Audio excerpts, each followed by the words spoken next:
सवाल सबसे पहले महेश जी से करूंगी, क्योंकि महेश जी, मैंने पैकेज में भी यह सवाल पूछा है और अभी यह सवाल इसलिए कि अजीत पवार को साथ लेकर चलने के लिए पार्टी ने पहले ही कोई फॉर्मूला अपना लिया है या तैयारी है कि अजीत पवार को कोई और बड़ी जिम्मेदारी दी जाएगी आगे, लेकिन जिम्मेदारी होगी क्या? सारे पद तो भर गए हैं।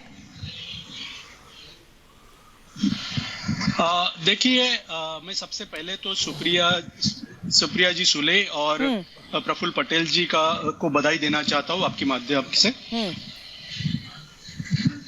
ये हमें जानना होगा, यह समझना होगा कि ये जो जिम्मेदारियां दी गई है वो राष्ट्रीय राजनीति में काम करने वाली सुप्रिया जी और प्रफुल्ल पटेल जी को दी गई है। अजीत पवार पहले से महाराष्ट्र के राजनीति में सक्रिय रहे, वो उनका काम बहुत अच्छा करे, विपक्ष के नेता है और उनको कोई भी दिलचस्पी नहीं है राष्ट्रीय राजनीति में आने की, ऐसे उन्होंने खुद ने बहुत बार क्लैरिफिकेशन दे दिया है। तो अभी जो जिम्मेदारी दे दी गई है उसमें भी बंटवारा है।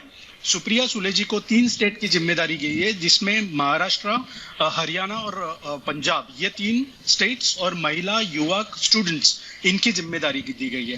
प्रफुल्ल पटेल जी को 5 स्टेट से, जिसमें कि गुजरात, राजस्थान, मध्य प्रदेश, गोवा और झारखंड, इन स्टेट्स की और राज्यसभा की जिम्मेदारी दी गई है और सुप्रिया सुले जी को लोकसभा की जिम्मेदारी दी गई है। तो ये ऐसे शरद पवार जी हमारे लीडर है, वो हमारे लीडर रहेंगे, वो नेशनल प्रेसिडेंट के जरिए मुझे इसमें कोई शक है ही नहीं कि एनसीपी के लीडर शरद पवार हैं।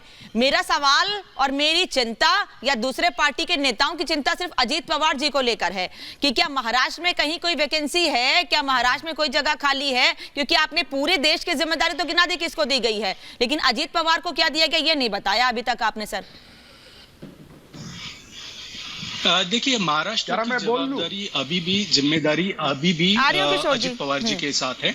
आप देखिए लोकसभा के अलावा लोकल बॉडीज के इलेक्शन से, विधानसभा के इलेक्शन से, और अजीत पवार जी जब भी लास्ट हमारी सरकार थी वो सरकार में उप मुख्यमंत्री के नाते काम कर चुके हैं, अभी भी वो विपक्ष के नेता है, तो उनके पास ये जिम्मेदारी है और रहेगी।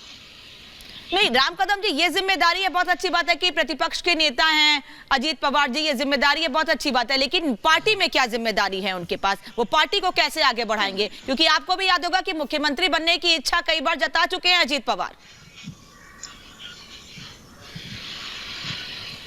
देखिए, यहाँ पर एनसीपी के नेता की दलील पूर्णतः खोखली है।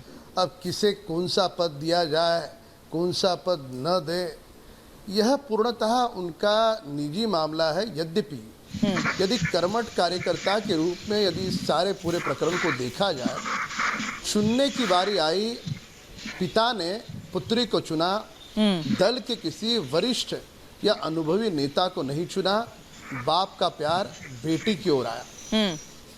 अन्य चीजों के लिए ठीक है, पर जहां पर दल की बात आती है वहां पर परिवारवाद इस लोकतंत्र में अगर पनपने लगे तो लोकतंत्र के लिए वो धोखा है।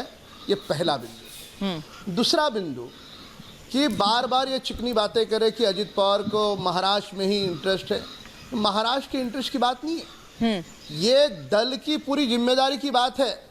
जिस व्यक्ति के पीछे लगभग पूरा कार्यकर्ता का कैडर है, उस व्यक्ति के माथे पर उनसे कम अनुभव जिस व्यक्ति का ऐसे व्यक्ति को आपने माथे पे बिठा दिया और आप यहाँ पर आकर के चिकनी बातें कर रहे हो कि नहीं ऐसा है, नहीं वैसा है।